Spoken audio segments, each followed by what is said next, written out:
Paul, I guarantee you, I promise you, this will be great. And the reason it will be great is because you, Paul McCartney, you've written songs that mean more to people than any of us will ever be able to comprehend. And I urge you to reconsider, but if you can't, I respect it, but I would ask you to come and do something in return when we bring our show to London, because we were going to play it as our last show of our London run. And the next day he said, all right, I'm sorry, I just had a wobble, I'm back in, I'll do it.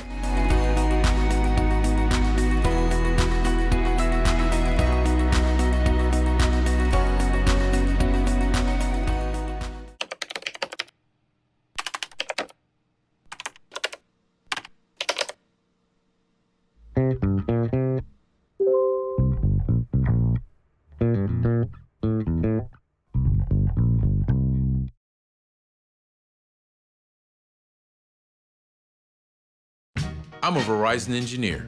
We built our 5G nationwide so millions of people could do what they love in Verizon 5G quality. And in parts of many cities, we have ultra wideband, the fastest 5G in the world. This is 5G built right, only from Verizon.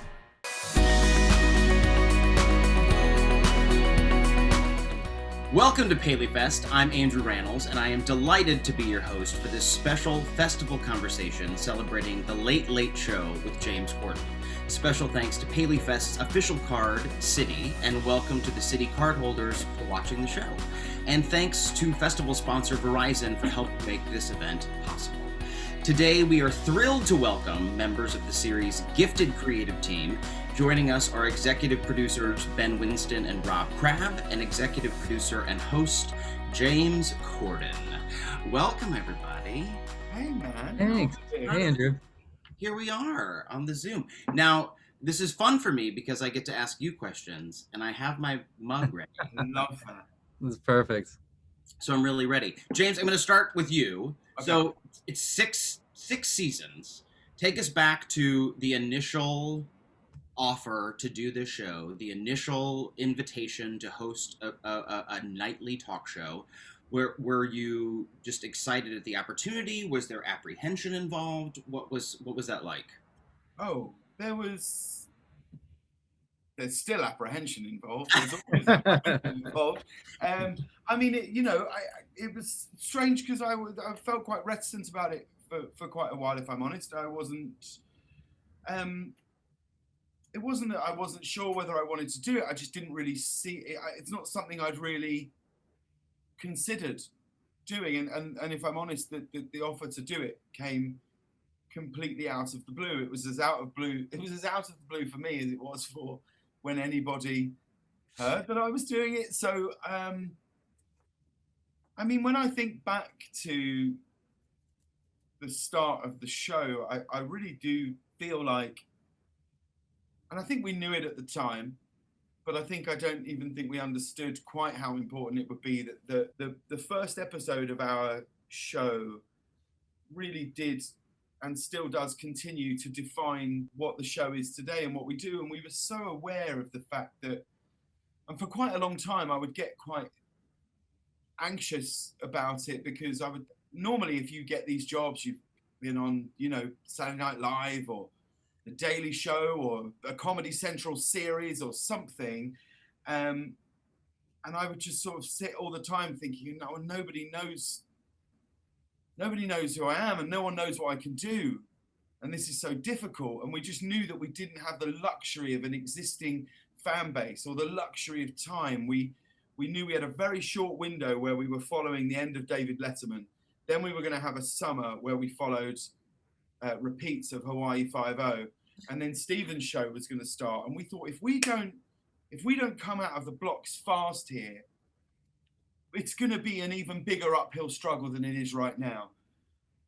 And then slowly over time, you start to think, well, I can either sort of pontificate on this, or you can start to use the things that you think are weaknesses as your strengths. And so it went from going, nobody knows who I am, no one knows what I can do, to, well, hang on a minute.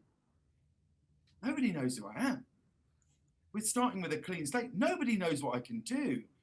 And at that point, I'd worked a lot at home. I'd written some really successful sitcoms. I'd done plays in National Theatre, the West End, and 2 plays on Broadway. And I thought, well, hang on, we've got all the tools here to make a really great first episode. And I don't know, I think back with great fondness actually now to that start.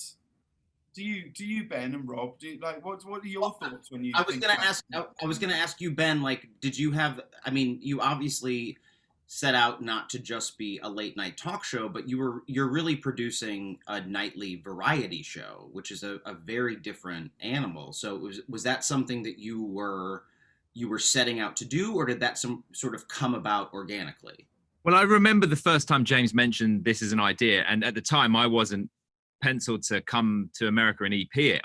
James just and me had like a lunch, and he said, "Look, you know that offer that I got made to CBS? I'm thinking of doing it." And I was like, "I think this is potentially the worst decision you could ever make." I was like, "This absolutely makes sense to me." He had a movie coming out of Into the Woods. He had a Broadway show that he had been penciled to do. He had a sitcom and a loads of things going on. I was like, why would you want to just go and ask other people questions for a living? And he said, I'll never forget it. He said, yeah, but think about it. If we could wake up every day, and then suddenly it became the we, and I thought, oh, I might be in trouble here, that I might need to be involved in this. But he was like, if we could wake up every morning and have a blank page of an hour to fill every night on the #1 network in America, wouldn't that be the most creatively fulfilling thing we could ever do? And suddenly it changed it, because I was like, oh, okay, this doesn't need to necessarily be a talk show as we've seen it, but could be a variety show where James could open with a song. He could do a sketch. We could do stunts. We could do really big, ambitious bits. And so the more we started thinking about that, and then partnered with Rob, who we met, suddenly it started growing, and we realized what it could become. But definitely, as James said, that first night, there was huge pressure on us. I think the UK papers were sort of saying, oh, James Corden's going to fail. And there was a story that he had locked himself in his room and hadn't come out, which was, I remember seeing, I was like, he doesn't even have a lock on his room. And then the US papers were going, James Corden who?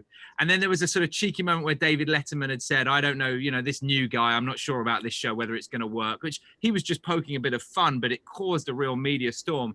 And suddenly it sort of felt like he didn't say new guy. He said the tubby kid. I was being nice. Yeah, he said, I'm not sure that tubby kid's going to work. And so that put a lot of pressure on us, because we were suddenly like, oh, maybe this isn't going to work. And we came out guns blazing. I remember that first night we had James came out and did a really heartfelt mono, spoke about his parents being in the audience. We did a sketch with Jay Leno and Meryl Streep and Alison Janney, with this Willy Wonka golden ticket factory, which was very self-deprecating, saying the only reason why he was hosting was because Chelsea Handler had dropped the chocolate bar with the golden ticket in it. And, because we knew that, and she agreed to do that sketch with us. We did a 5-minute career look at Tom Hanks's movies in 5 minutes. We ended with a song. Night 2 was carpool karaoke. Night 4, we did the show from somebody's house. And we knew that within that first week, we had a chance where our eyes were going to be on it just out of curiosity. And we were never going to be given the time that I think other shows would have been given or have been given, because they have previous love from Saturday Night Live or The Daily Show, or just being a great comedian in America. James had that first night, that first week. And I still think that first 60 minutes will be the defining 60 minutes of all of our lives, because it was the success of that night of the premiere. And I remember sitting in this desk and watching the New York feed go out, and then the LA feed going out, and then waiting here until about 6:30, 7 o'clock in the morning for the press to come out, where it was like, oh, people, we're going to be okay. And actually, people have seen what James does. And exactly to James's point, the fact that he had done his 10,000 hours out of the spotlight, suddenly everyone expects when you're unknown in America, everybody expects you to be a beginner. But of course, he wasn't a beginner. He was an accomplished, amazing performer. Just they didn't know about it. And I think that we created a show that people felt like, oh, this is different. And I still think we're reaping the rewards of that today. And I definitely don't think we'd be sitting here either on air or having this beautiful moment with the PaleyFest unless that night had gone so well. Well, Rob, let me ask you, was there a moment for you that you realized that it was going well, that it was catching on, that people were watching, people were responding? Did you have a moment? I don't know that it was a specific moment, but I think that our goal going into it was James was unknown. So it was a real opportunity to introduce him to America. And so we wanted to come out of the gates fast. And so that first episode has been talked about. We packed a lot into it, and then we packed a lot into that first week. And in our minds leading up to it, I think we wanted to get through the first 2 weeks, putting a ton of content out. And then what happened was we sort of fell in love with the pace. And so we never really took our foot off the gas. And so we tried to fill the shows more and do bigger, more ambitious things all the time after that.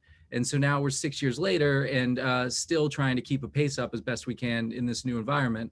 But I think that once we kind of survived that first night, and I say survived in the sense that like the press didn't kill us, people seemed to be interested in it. And also James got to be America's discovery. Even though he was very famous in the UK, when he was coming here, I had to Google him. Like I didn't know who James Corden was. And so I think, and I was probably representative of American audience.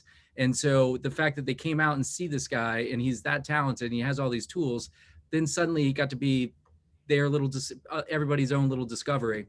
Yeah. And so then we got to sort of catch pace with that and then start putting out as much content as we could. And James, like, you know, we knew each other from Broadway, and you're obviously a, you know, big star in the UK before all of this. What was US fame? How did you find that? Like, was there a moment where you were in the grocery store and then all of a sudden you were like, oh God, now everyone's looking at me? I don't know, because we, you know, live in Los Angeles, so there's very famous people around all the time. Like, so I don't know if I've ever quite had that moment. I do remember once after, because when we moved here, my son was 3, our daughter was only 12 weeks, which is a really tough time to uproot a family and move and stuff. And so after about, I think the show had been on the air maybe like 6 months, and we'd suddenly just taken a sort of relax. And I remember saying to Julie, my wife, let's just look. And my parents were staying, let's just go to the beach. Like, let's go to the beach. The kids are taken care of. We live in California. We've never even been, you know.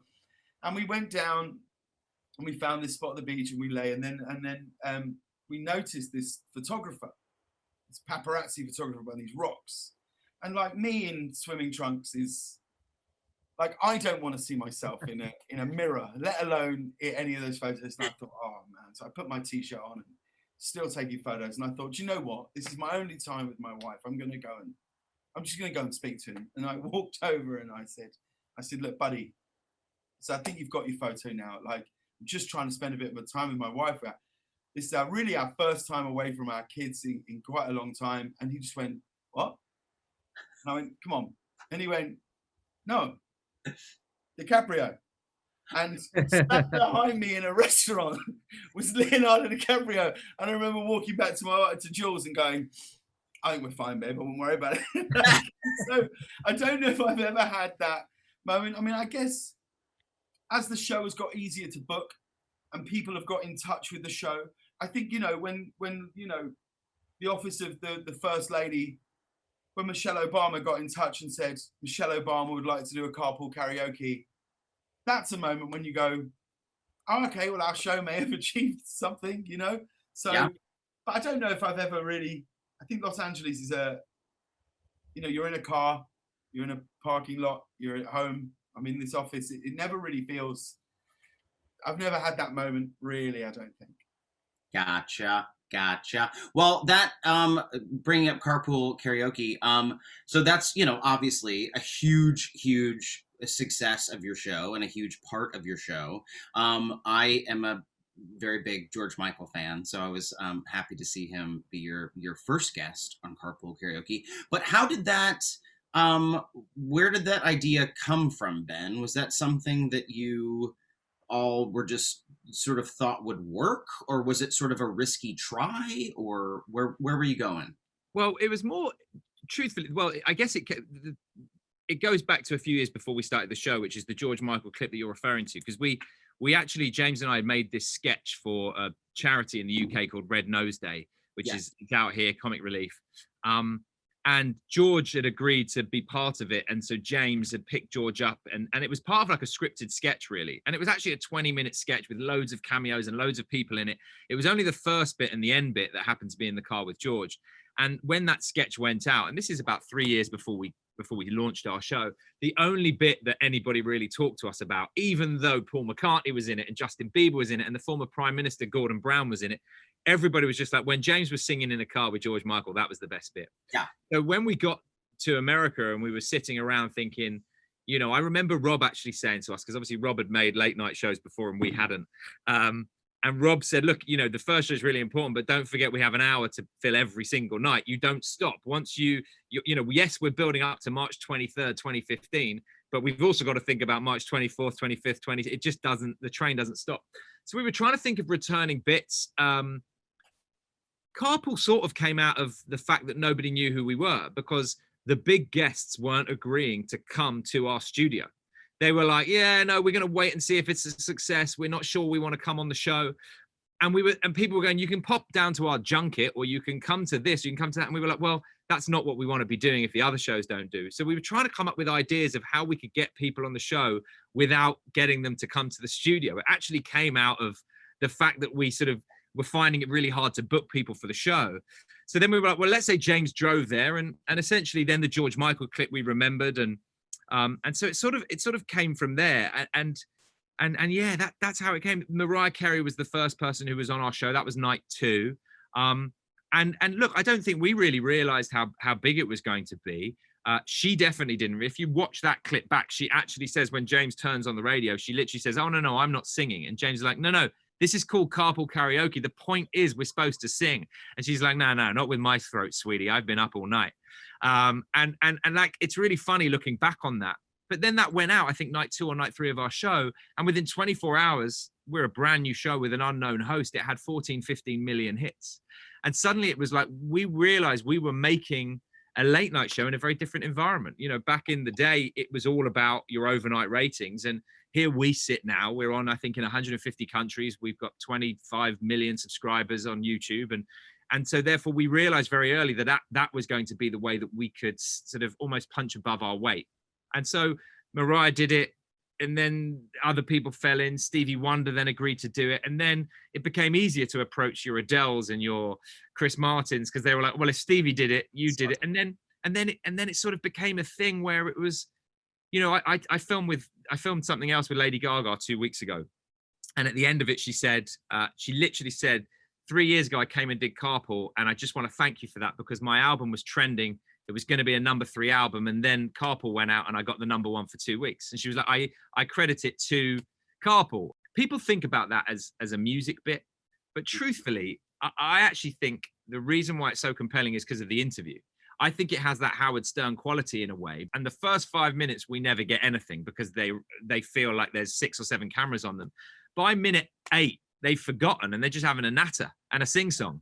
And actually that's when it starts becoming interesting, when people tell us the stories that we would never have expected. And I think that's genuinely why that segment has been so successful for us. You get to hear 6 or 7 of the hits rather than the new single, which is what you always want. And you get to see who they really are. Yeah. Well, Ben, that's a good point. Rob, when you're putting the show together and you're thinking of bits, you're thinking of segments, how important is it to you to think about the internet, quite frankly? Like, what clip is going to, is this something that will catch on? Is this something that we can turn into a viral moment? Like, is that something that you have an eye on? Well, we've always sort of felt that like good content will travel. And so if it's good enough for TV, it'll be good enough for the internet. But we also are aware that you need to compartmentalize a little bit. You don't want to drag something out through multiple segments. You need it to be digestible, so that when you send it out, I don't think any of us expect anybody to watch the show at 12:37 a.m. And so we're always thinking about, can you sit at your desk and watch this at lunch break?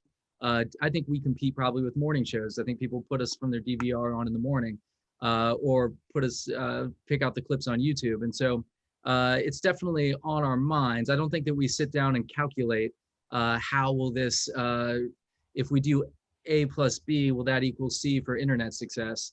I think that we want to do the best possible content we can. But luckily, I think because we're an international show, people find our content and we can take our bits and watch them independently.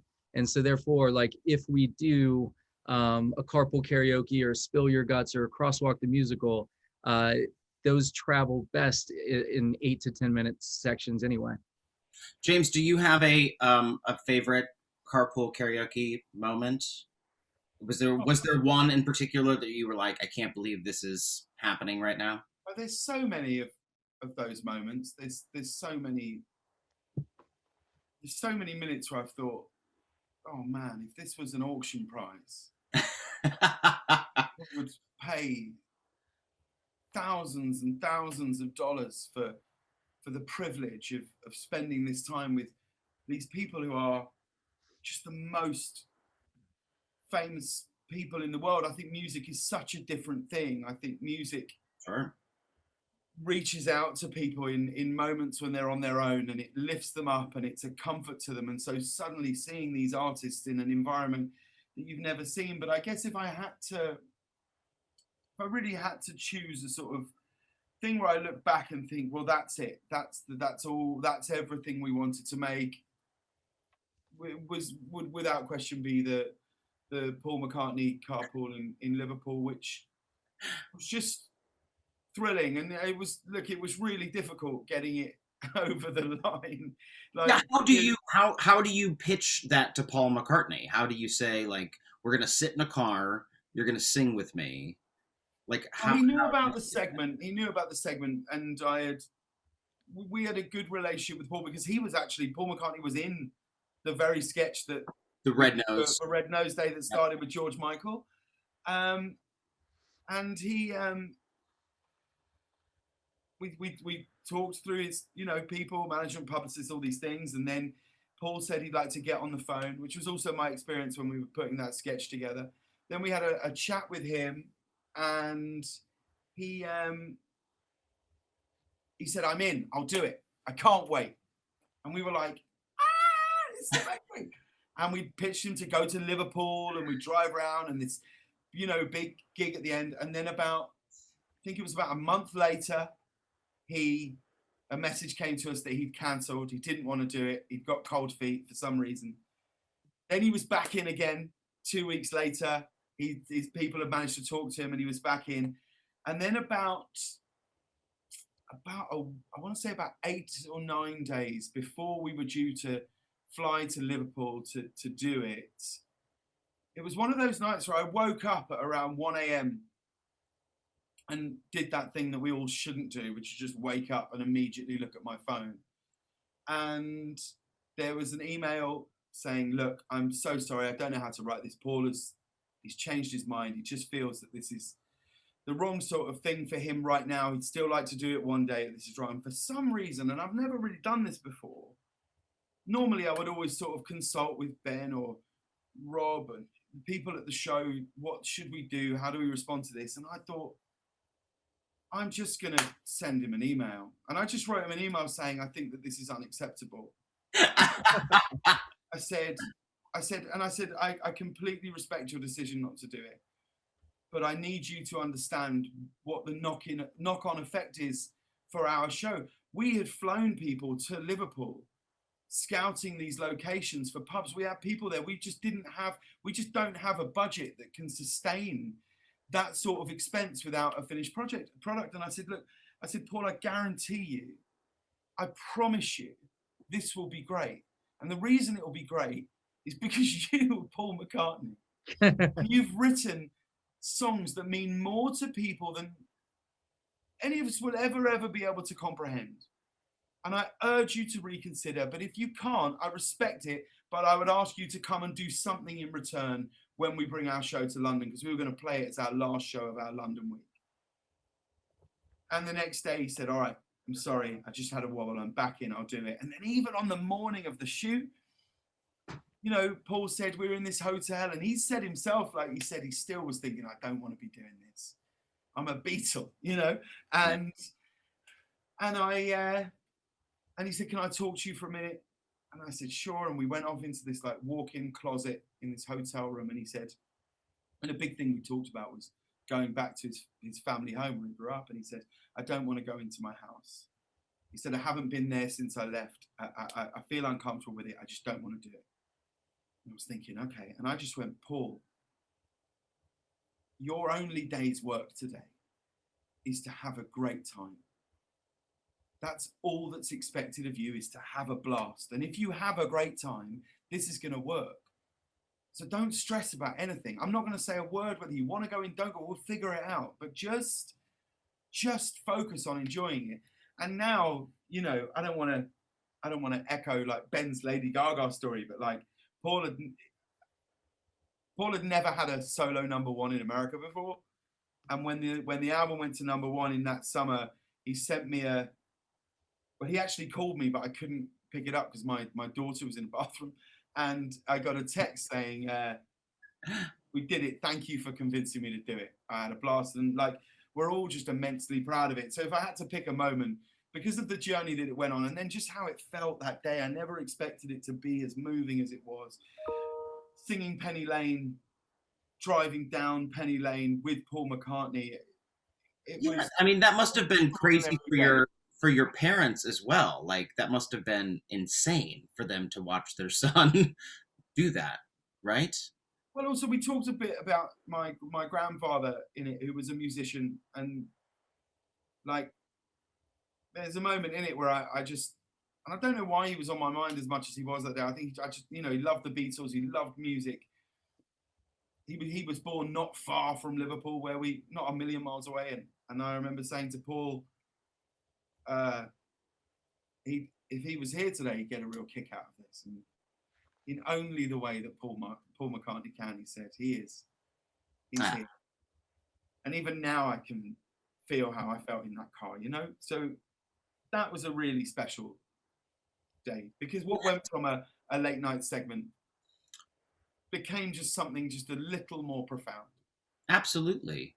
Well, that's what I think, you know, makes your show so special, is because it is not just a late night show. It is more of a variety show. And I feel like it fires on a lot of different cylinders. And that's why people really respond to it. I have gotten to be a guest on your show a handful of times and was a part of a rather large production number. And when I think about it, I was so amazed at how smoothly it all went. It seemed very seamless. I was nervous because I was, you know, just arriving on that day and was going to get thrown into it, but it all went so smoothly. So Ben and Rob, like, how do you prepare for these huge production numbers that you do? And you obviously have an amazing writing staff and producing staff that assists with those things, but it does go rather seamlessly, at least in my experience. How does that work? That bit you did, by the way, I revisited. It was so funny. Do you guys remember it was the fake proposal where James Yeah. Andrew was on like a big heart or something, wasn't he? A big flowered heart. It was Valentine's Day. Yeah. And we told the girl, we pretended for the audience's sake that we'd flown in a girl's boyfriend from Doctors Without Borders to surprise propose to her on the show. That's right. And then she said no, and Andrew's stuck out there singing, and James went crazy. It was very good. But those sort of things, like, as you mentioned, we have a great writing staff and great producing staff. And so everybody just sort of attacks it. We know we're going to be doing this big piece of production. So the team will be rehearsing a day or two before, getting everything ready, props, wardrobe, everybody's getting all the pieces moving. And then because there's an audience sitting there, and the audience they're coming for an hour-long show. They don't want to be there for 4.5 hours watching us rehearse or move through a bit, then stop and redo and do another take and sweep up the confetti and try again. You kind of get a shot at it. And we want it to be a good experience for you, the celebrity that's involving themselves. And so we try and get everything as ready as we possibly can so that we can step into it.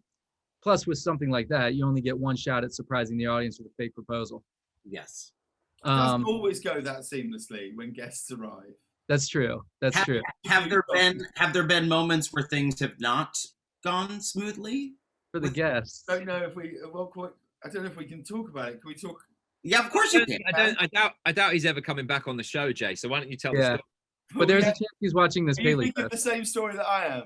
Yes. Well, I know that the rapper Rick Ross is a huge fan of the PaleyFest, and he might see this. And I worry about watching Rick now, Ben. Yeah, he never misses one. He never misses a PaleyFest session.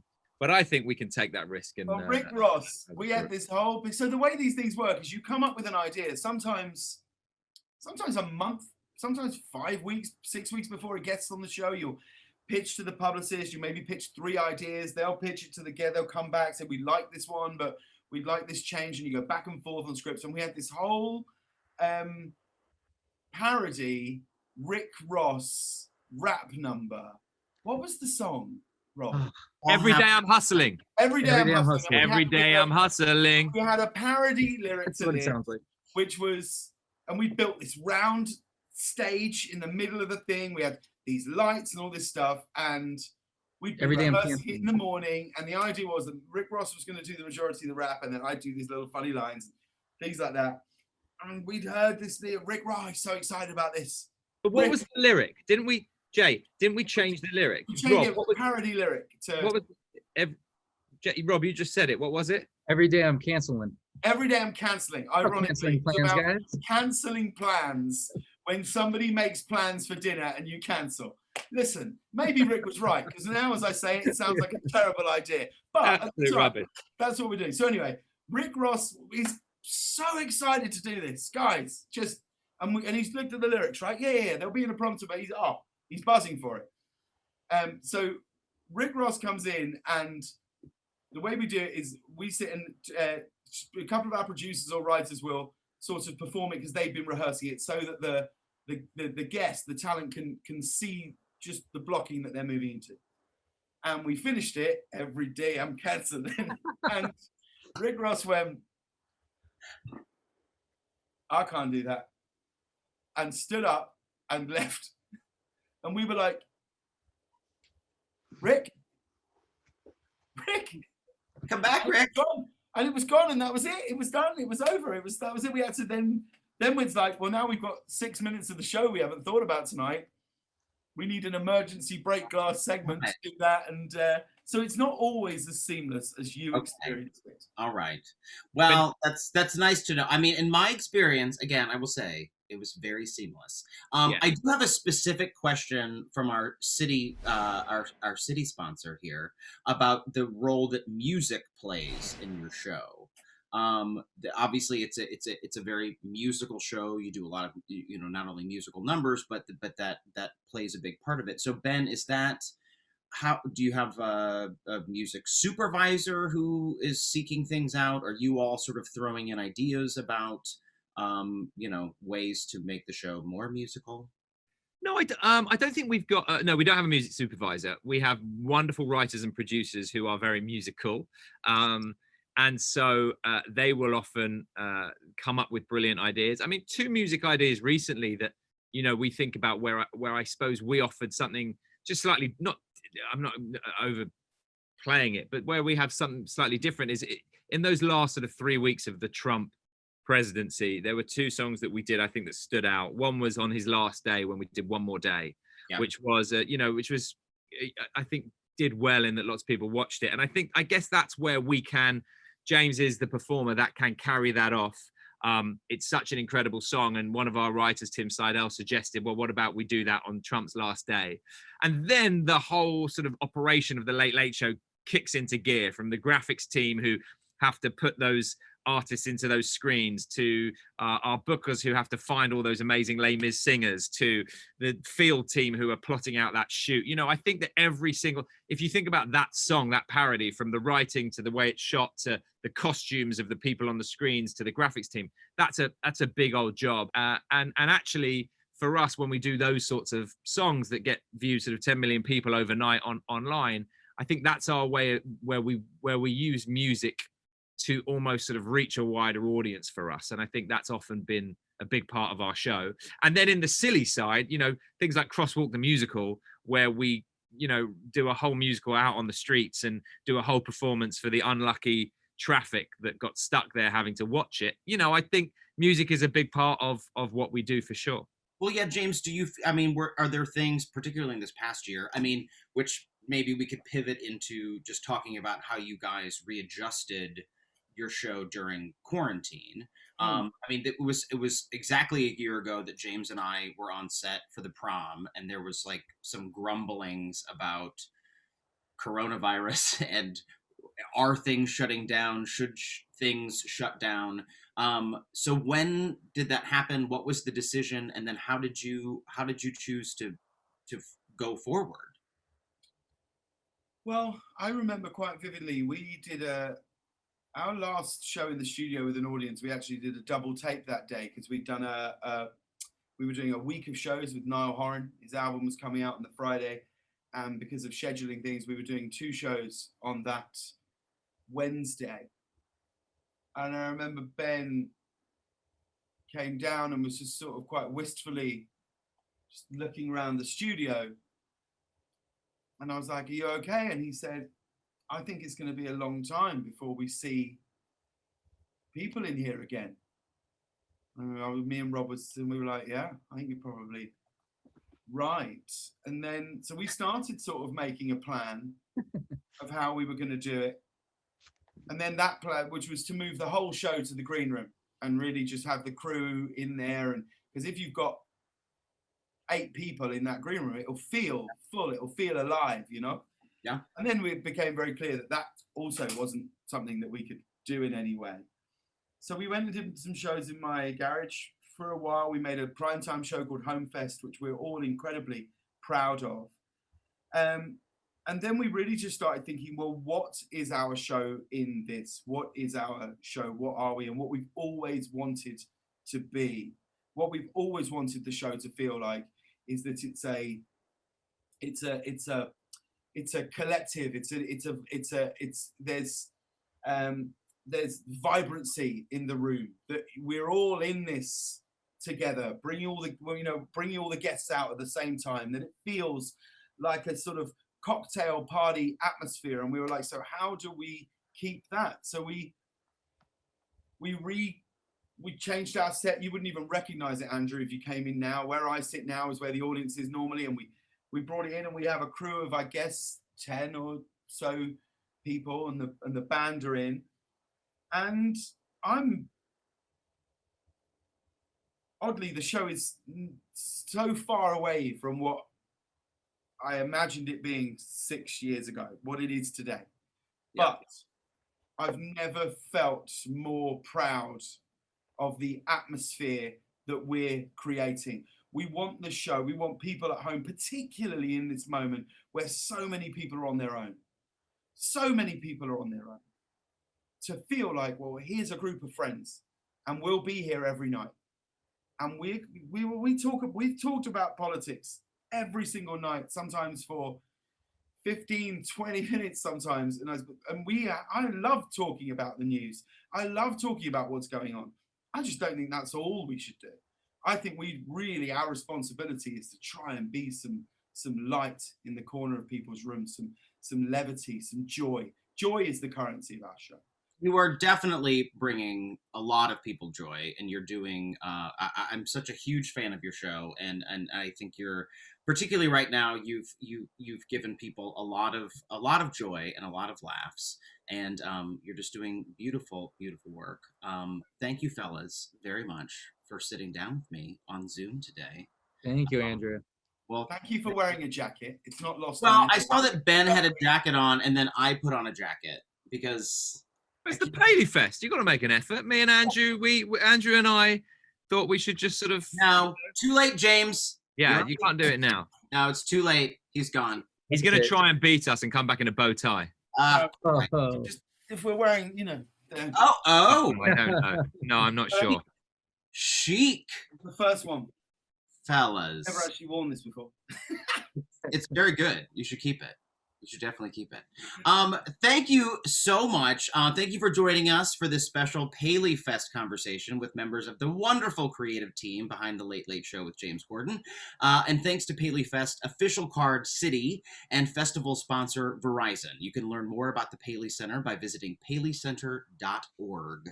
You guys, thanks so much for being here, and thank you for having me. And I look forward to spinning around in a giant heart in your studio one day. Come back and see us. You should never, ever not enter in the spinning giant. Save that heart. Get it out of storage. Thank you guys very much. Thanks, Andrew. Thanks for doing this. Appreciate it.